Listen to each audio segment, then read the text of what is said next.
AI와 첨단 영상 미디어가 열어가는 K-콘텐츠와 엔터테크 산업의 미래를 위해 국내외 전문가들과 글로벌 리더들이 모여 새로운 방향과 비전을 제시하는 ICNX 2025.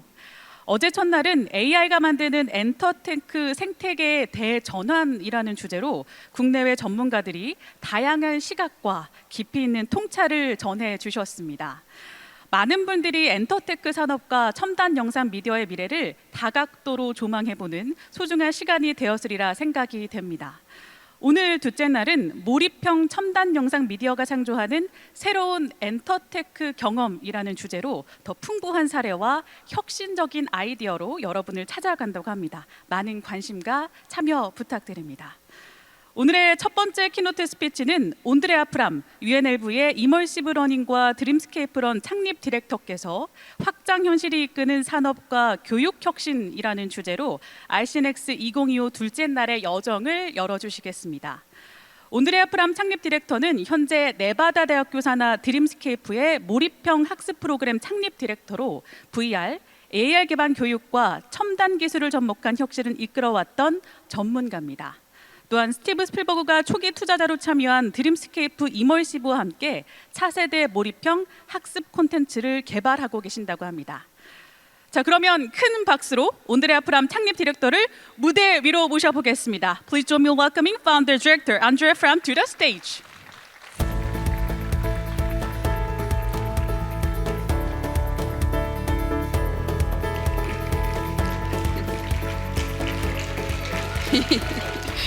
Good morning, everyone. I am thrilled to be here today to talk to you about extended realities in education and in industry. First, think about your first chemistry class and seeing a formula. Imagine that you are able to put a VR headset on and actually see the whole molecule within the headset. This is what education can be with extended realities. As a professor for over a decade, I have seen many learning modalities come and go. But to me, XR feels different. It feels powerful. And it's something that resonates with the millennial, Gen Z, and Gen Alpha learners. So now let's unpack what extended reality is. Extended reality, or XR, is not just a headset or gadget, it is a new literacy. Now, some of you may know already what extended realities is, but for those who don't, let me share a little bit more. It is an encompassing term, like an umbrella term, for augmented reality, mixed reality, and virtual reality. So, augmented reality is where we have the clear glass. Think of the Orion glasses or your cell phone or iPad, and then you have digital assets in front of you. Think of Pokemon Go. Then we have mixed reality. And mixed reality is where we have the headset on, and then we pass through our reality, our real space, and then there's digital assets in that space. Then there's virtual reality. And that is where we have a full digital immersion. You can see these examples here. Now, for me, by a show of hands, how many of you have experienced XR before? Amazing, we have quite a few.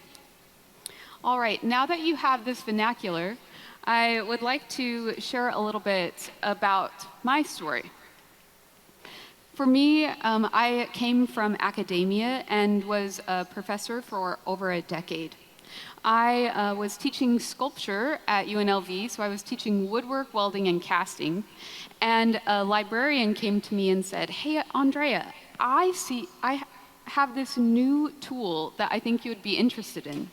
And this was virtual reality. She introduced me at that time, this was many years ago, to Tilt Brush. And we implemented it into my advanced sculpture class, where later on, after the implementation with my students, her and I went and presented at Carnegie Mellon. And for me, this was the beginning of how XR could be integrated into education. Later on, I went and taught at Southern Utah University, and that is where I had the opportunity to write a close to $1 million grant with multiple faculty, and we actually acquired that grant. And I moved from being a professor into being the director of virtual reality and augmented reality. And that's where my creativity was able to expand in building out a full program. Let me share this. Oh, here's Immersive Learning. Let me share this idea of the Agnostic VR Classroom. This is something that I conceptualized of what was needed in education. There were a lot of different models out there, and I went and visited many universities who had VR labs, but I didn't feel like it was able to fully integrate within the classes. And so I created this Agnostic VR Classroom. It's the first of its kind, and it's at Southern Utah University right now.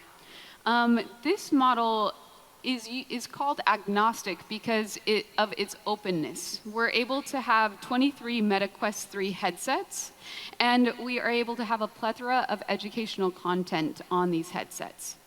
And so for me, we formed a VR AR faculty cohort. And this was 2 different cohorts of faculty. So 30 faculty implemented virtual reality into their classes, into over 50 classes with an outreach of 4,000 students. And so this was a way to meld education and innovation. And it was something that the students really had a positive interest in because it was supporting their current work. All right, I had the opportunity to go to the Immersive Learning Research Network and present about the Agnostic Classroom, and that is where I met Carl Boel. And Carl Boel is from Belgium. He is a wonderful scholar and PhD in extended realities in education. He kind of looks like David Beckham. And he created this framework.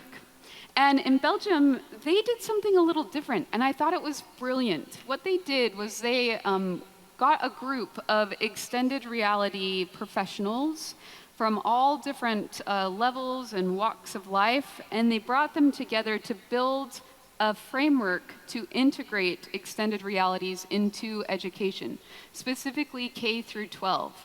And so this was the framework where we have 5 different pillars here. And we have hardware, software, professional development, research, and coordination. I didn't find this model before I built the Agnostic Classroom, but in seeing it, it aligned exactly with what I was doing there at Southern Utah University. Now I would like to move on to Dreamscape Learn. Dreamscape Learn is an enterprise-level version of virtual reality within higher education. They first got started as a company called Dreamscape Immerse, and Dreamscape Immerse was in multiple high-end malls. One was in the Culver City Mall, and then when COVID happened, they pivoted, and they began a partnership with Arizona State University. And this is where they were curious about how can cinema be integrated with virtual reality and content and curriculum integration. So let me share a little bit about our space. UNLV is excited to be a partner with Dreamscape Learn. We are the second R1 university in the world to have it in our space. So this is one of 5 core areas. We have our welcome area here, and then we have our 16-seat VR classroom. This classroom has 3 different applications within it. One is art history, and this is where students put the headset on and they are able to be transformed or transported to the Hagia Sophia in Turkey. And they are able to see the Hagia Sophia change over time. Another application we have is the alien zoo biology. And this is where we have 18 different modules of virtual reality content, as well as curriculum integration. Then the third is called the Environmental Starter Pack. And this one is the unique aspect, because we are able to have 16 students all in the VR classroom in the headsets. And then if you see the middle seat, that is where the professor sits. And the professor is able to transport the whole class to 14 different VR environments. So one is the Oval Office, the moon, or the Colorado River. There are haptics within the desk as well as the chairs. Then we have the free roam pod. And the free roam pod is more, it's a little more entertainment based. And this is, we have 2 applications, and it's a 4D full sensorial experience. This is where we are able to touch things. There's wind that's all around, and the floor rumbles. Then we have our Flex collaboration space, as well as this is where our content development student worker team works. All right, now let's check out this video.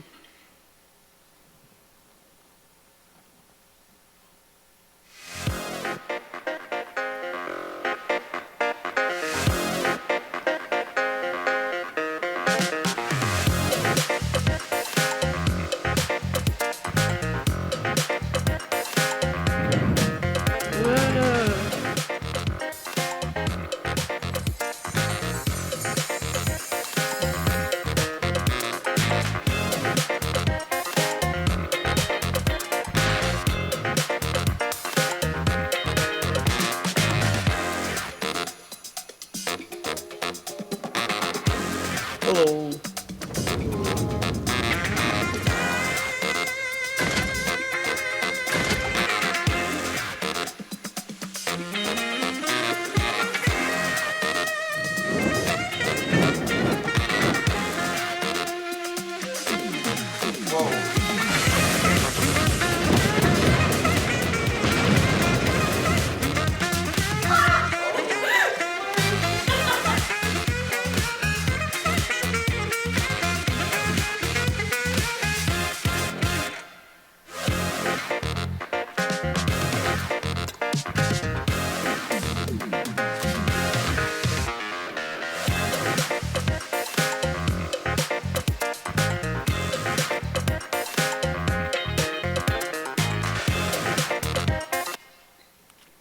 All right.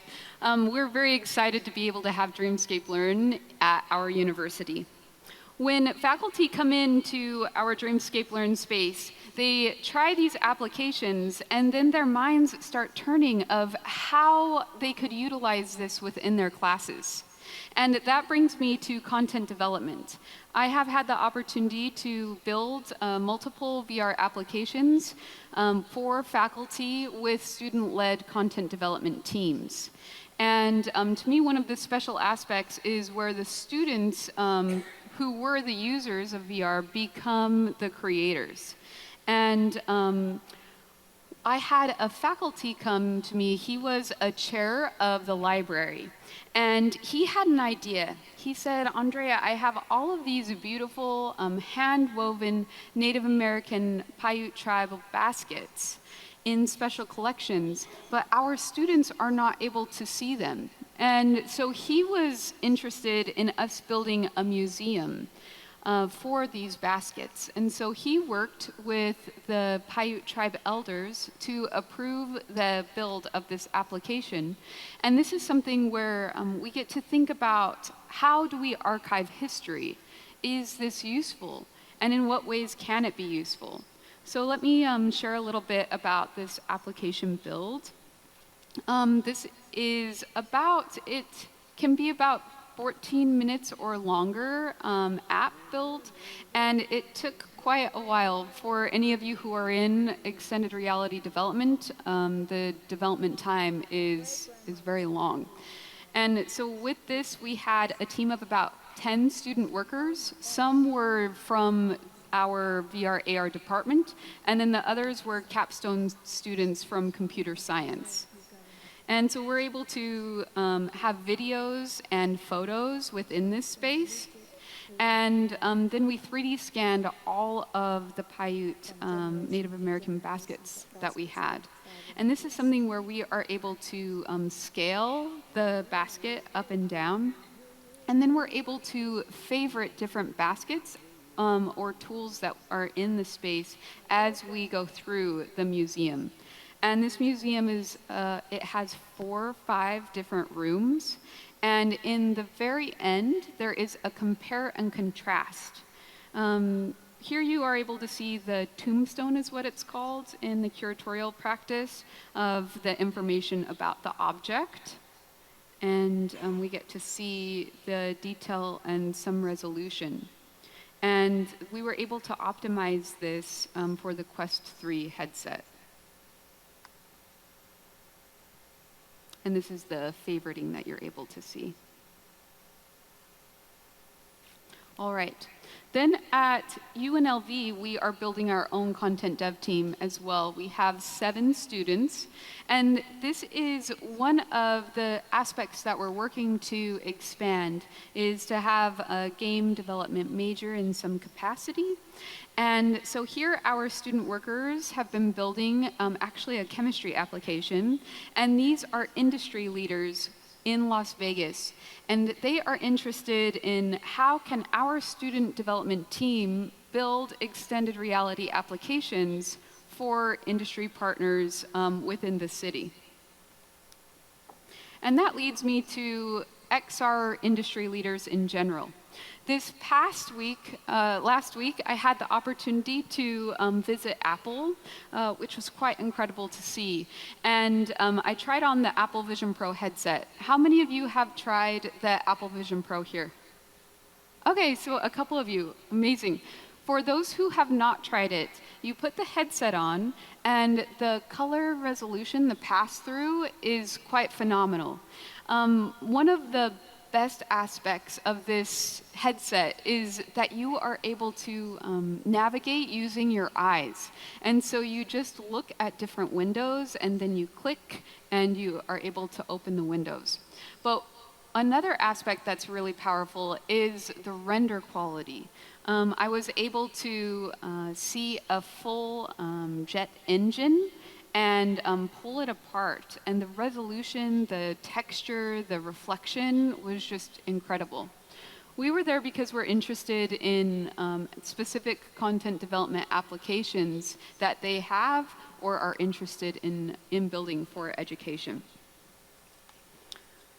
All right, so for higher ed, who are using the Apple Vision Pro in particular is UC San Diego. And they have a medical school who are using the headset as they perform minor surgeries, which is wild. They're able to have the vitals of the patient in front of them through the headset and be a little more precise as they perform the surgery. Another example of an industry leader is Walmart. And Walmart has deployed over 1 million headsets for training in general. And this helps be more cost effective, and they're able to learn in a more quick way. They say that there's 4 times retention with learning in VR than just like a audible tutorial in some fashion. I had the opportunity to work with KRS Electric. They are a commercial electric company, and KRS is doing some really innovative things. So what they have is they have BIM models, and so let's say for them they were working on a large-scale gas station that had multiple restaurants within this huge gas station. And so they have subcontractors all submit their BIM models, and they fuse them together. And so then the whole crew, we have the subcontractors as well as the general contractors come together, and they are via Zoom, and then we all wear the headsets, and we go in this application called INCHEON, where we're able to see this BIM model. Then we are able to walk a specific portion of the job before it's being built. And so then what we're able to see through these BIM models is, oh, is there a pipe coming through this wall? And we're able to actually save hundreds and thousands in change orders because we're able to walk the job before it's actually built. A South Korean company is Samu Immersion, and they are working in immersive and in industry as well as educational content. They specifically work in marine safety, and their work is quite incredible. So from what we have seen with these prominent industry leaders is the growth of extended realities. So if we look at these numbers here, in 2025, we have the market size is around 43 billion. And then at 2032, we have it projected to grow to 187 billion. And so this is definitely not an industry that is going anywhere. Here in South Korea, it's quite amazing to be able to see how the government is supporting the importance of extended realities. And many of you maybe already know that they have funded a 600 billion won for the expansion of K-content media in their strategic fund. And to me, this just goes to show how important this industry is, and that here in South Korea, industries are already becoming the leaders in this field. Speaking of which, I'd like to share a couple examples of how K-content is leading the way in immersive storytelling. Some of you might know the global stars, TXT, and they recently hosted their VR concert called Heart Attack. Let's check this out.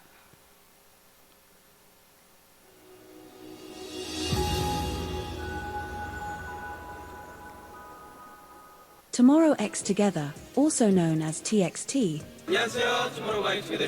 has entered the virtual reality arena with their much-anticipated VR concert. This boy band held their first ever virtual reality concert titled Hyperfocus at Megabox COEX in Seoul's Gangnam district on July 31st. A standout feature of TXT's VR concert is the degree of interactivity it offers. Unlike traditional live concerts where the audience's role is largely passive, the VR format empowers fans to actively engage with the performance. Equipped with VR headsets and controllers, fans can navigate the virtual environment, choose their perspective, and interact with various elements of the concert. One of the most exciting aspects is the ability to move freely within the virtual space.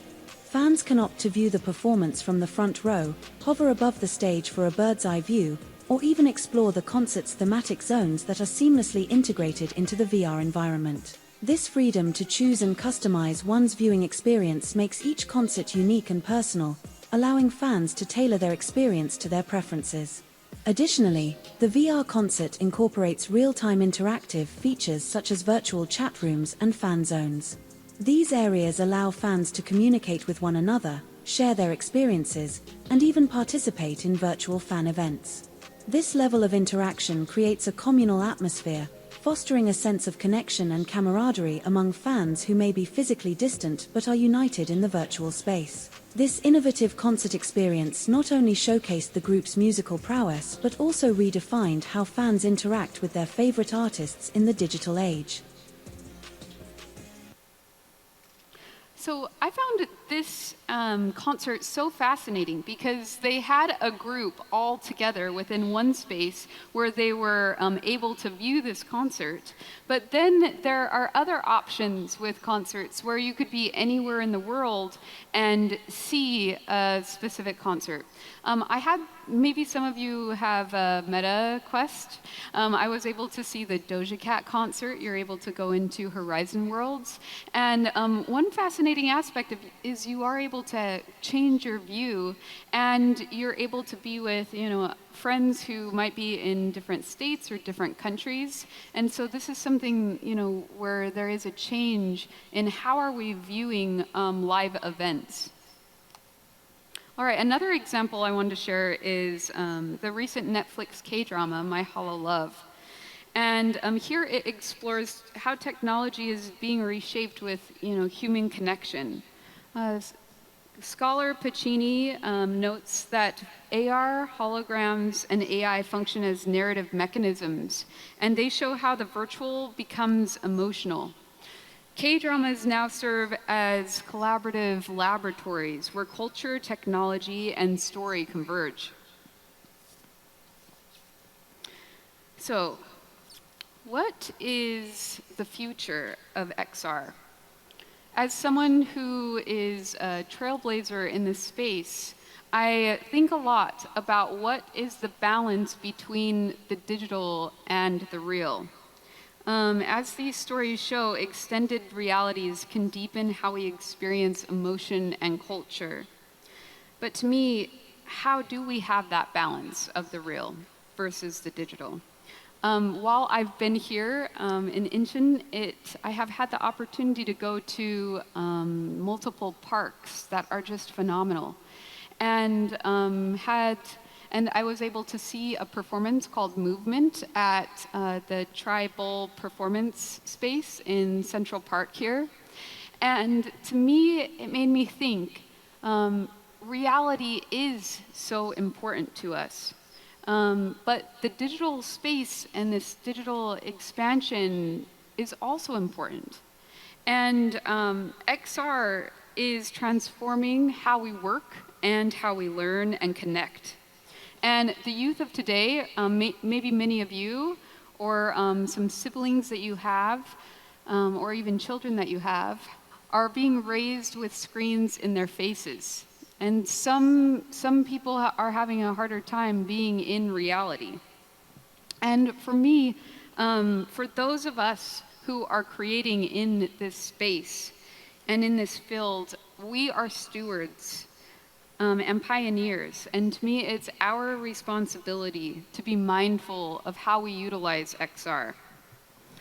Together, we can make sure that we can build what we build in these spaces, in these digital spaces, really strengthens and not replaces the shared reality that we have together. Thank you, everyone. Thank you. Thank you for the value of insight. Thank you. Once again, let's give a big round of applause. Thank you. So we are now move on to the Q&A sessions. If you have a question, please feel free to raise your hand and our staff will bring a microphone to you. 이제 질문을 받아보겠습니다. 질문이 계신 분들은 손을 들어주시면 저희 스태프분들께서 마이크를 전달해 드리도록 하겠습니다. 질문이 있으신 분들은 자유롭게 손을 들어주시면 저희가 마이크를 전달해 드리도록 하겠습니다. 질문이 있으신 분들 계실까요? 네, 그럼 질문 한번 받아볼까요? 왼쪽에 계신 분께 질문을 받아보도록 하겠습니다.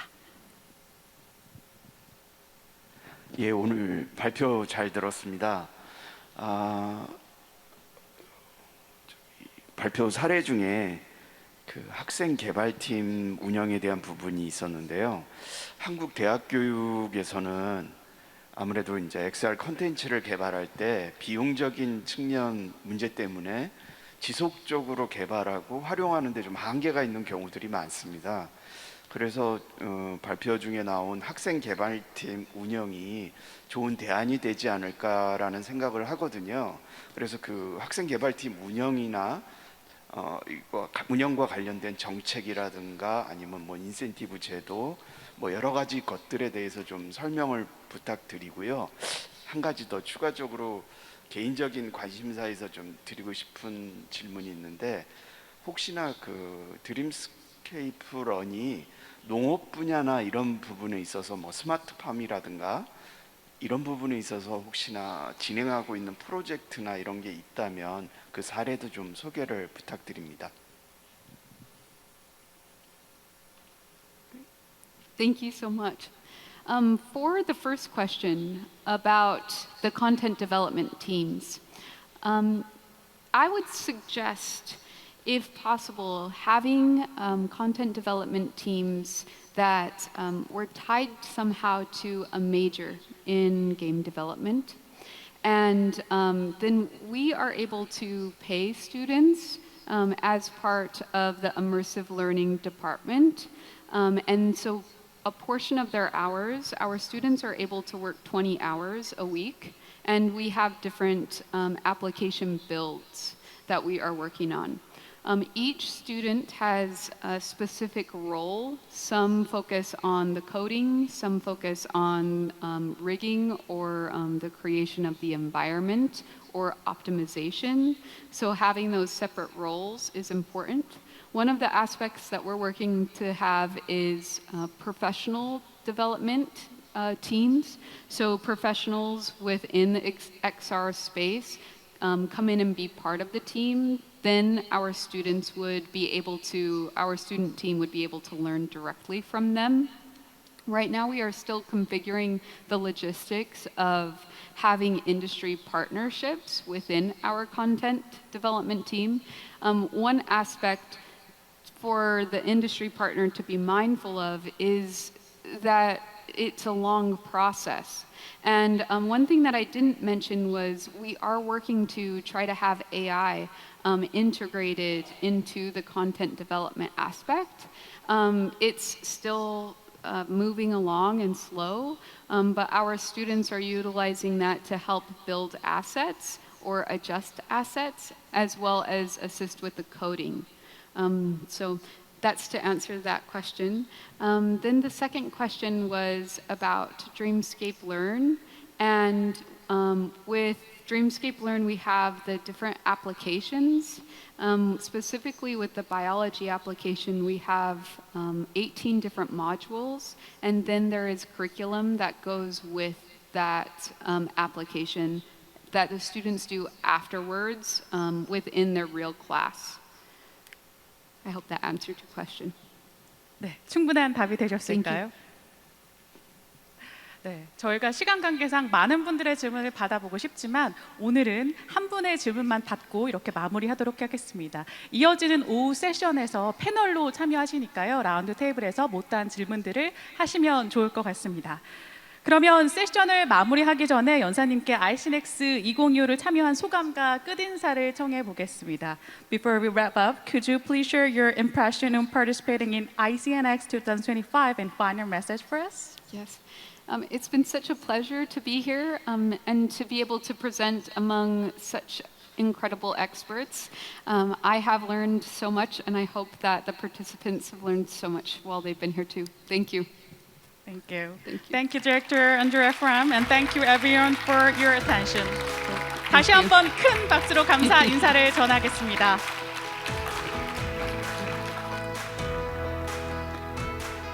오늘 이 시간이 많은 여러분에게 인사이트를 주는 시간이었으리라 생각이 듭니다. 이것으로 첫 번째 키노트 스피치를 마치도록 하겠습니다. 점심 식사 후 13시 정각에 가상 프로덕션에서 유투스피어 그리고 K-팝까지 첨단 무대를 위한 테크의 혁신이라는 주제로 퓨즈 테크니컬 그룹 타오리 프로듀서의 두 번째 키노트 스피치가 진행될 예정입니다. 많은 관심과 참여 부탁드립니다. 모든 세션은 현장 접수를 통해 참석이 가능합니다. 사전 예약을 못하신 분들은 등록 데스크에서 접수해 주시길 바랍니다. 그리고 더 나은 ICNX 2025를 만들기 위해서 오늘 참여하신 세션에 대한 만족도 조사를 진행하고 있습니다. 지금 화면에 보이는 QR코드에 접속하셔서 설문에 참여하신 분들께 행사 후 추첨을 통해서 소정의 선물을 전달해 드린다고 하니까요. 많은 참여 부탁드리겠습니다. 그럼 13시까지 점심 맛있게 드시고 휴식 시간 가지고 잠시 후에 뵙겠습니다. 여러분 고맙습니다.